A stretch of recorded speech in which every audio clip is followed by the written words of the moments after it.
Hello दोस्तों, केना छी अहाँ सब? अहाँ सबके स्वागत करै छी एक और नया ब्लॉग में। तो चलू आई के ब्लॉग में अहाँ सबके देखाबऽ जा रहल छी चावल के खीर, एकदम मलाईदार, गाढ़ी, दानेदार, जे भी कहियो एकदम मस्त खीर बनत, एकदम देसी तरीका से, बहुत आसान तरीका में देखाब। तो देखियो, पहले जे भी बर्तन अहाँ के पास आयत ओ चढ़ा लेब, ओहिके बाद ओहिमे दूध ढारि देबै। ठीक, देखियो गैस ई पाबनि लेल मेन खरीदने छी गैस। तो अथी एक संजा जे छै ओहि लेल बना रहल छी चावल के खीर। तो एहिमे कनिक ताव कम छलै तो एकरा झाँपि देलिए तो जल्दी कनिक उधिया जेतै। ठीक, देखियो झाँपि देलिए तो आब कनिक जल्दी उधिया जेतै। देखियो उधिया लगलै, झाँपि देबै ना तो एहिमे कनिक ताव कम छलै गैस में, तो झाँपि देबै तो जल्दी कनिक उधिया लागत, तो कनी जल्दी बनि जायत, नहीं तो ओना बहुत लेट होयत। तो उधिया लागत तहन ओहिमे चाउर खसा देबै। ठीक छै, चाउर के धो लेब। अरबा चाउर होइ छै, अपन नवका या अपन घर के हमर ई कुटाएल यऽ अरबा चाउर। तो एकरा एहिमे बढ़िया से धो कर डालि देबै। जते भी डालक हैत, जते भी अहाँके खीर बनाबक हैत, ओहि हिसाब से अपन डालि लेब। ठीक छै, देखियो चावल के बढ़िया से धो कर डालि लेब। अथी की कहै छै, दूध खौल जायत तहने डालब। तो ई आँगन में अहाँके एक संजा नहीं होइ छै, उएह ले चावल के खीर बना रहल छियै। सोचलो अहूँ सबके देखा दिअ, एकदम आसान तरीका छै। तो चावल डालला के बाद ओहिके बाद लारि चारि देबै। देखियो एहि हिसाब से अपन लारि चारि लेब। कनिक 1-2 मिनट तक लाल चारल भऽ जायत, लारि चारि देबै।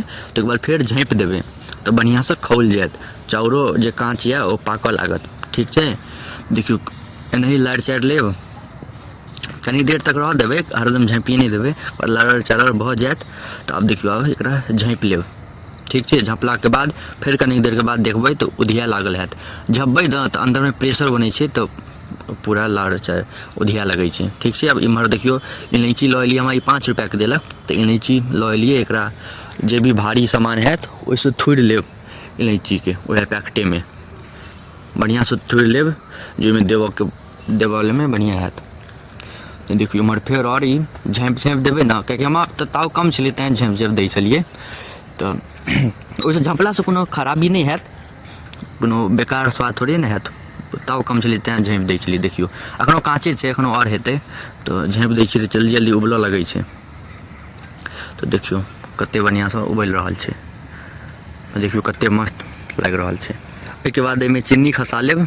देखियो एते जते हम दूध छलै ओहिमे एते चीनी अपना हिसाब से खा ले, देख लेब। जते लोक मीठ खाइ छै ने ओहि हिसाब से अपन चीनी डालै छै। जते भी अहाँ मीठ खाइत हैब, ज़्यादा मीठ खाइत हैब तो ज़्यादा चीनी डालि देबै, कम मीठ खाइत हैब तो कम चीनी देबै। हमसब कनी हल्का ज़्यादा मीठ खाइ छी तो कनी ज़्यादा चीनी दऽ देलिए। ठीक छै, चीनी देलाके बाद फेर लारि चारि देबै। देखियो एहन भऽ जायत तहने चीनी देबै, ओ काँचे में चीनी नहीं दऽ देबै, नहीं तो नहीं नीक बनत। एहन भऽ जायत ना तहन चीनी देबै, तहन मजा आयत, एकदम बढ़िया बनत। तो चीनी देलाके बाद फिर एकरा हम झाँपि देलिए तो फिर उधिया लगलै। देखियो एना लारि चारि लेब बढ़िया से, जे सब जगह सब कोना तक चीनी पहुँच जाए। चीनी तो दैते देरी तुरंते गल जाए, तो बढ़िया से लारि चारि देबै ना तो सब में बढ़िया से चीनी पकड़ा जाए। ओहिके बाद एहिमे इलायची के थोड़ि कऽ धऽ देबै। ठीक छै, जे भी इलायची थोड़ने हैब ओकरा बढ़िया से निकालि लेब पन्नी में से, आ सबके एहिमे धऽ देबै। इलायची के हम नारियल आननाइ बिसरि गेलिए, नारियल रहतै तो औरो बढ़िया स्वाद अबितै।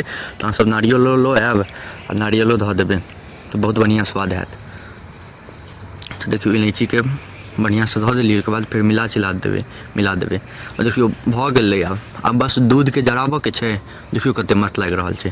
अब बस दूध के जराबऽ के यऽ, दूध जरि जेतै, ओहिके बाद एकदम बढ़िया खायवला बनि जायत। बस एहिमे और किछु नहीं पड़ै छै। देखलिए एते आसान तरीका छै, एकदम देसी तरीका छै। खाय में एते मजा आयत बता नहीं सकै छी अहाँ सबके, अहाँ सब उंगली चटैत रहि जेबै। देखियो आब कते गाढ़ भऽ गेलै। सब दूध के जरा लेब, ज़्यादा नहीं जरायब, कियाकि फेर ई जे रखबै ने बर्तन में तो सब अथी सुखा जायत दूध, तेँ एकरा सब अथी के नहीं गाड़ि लेब, दूध के नहीं जरा लेब।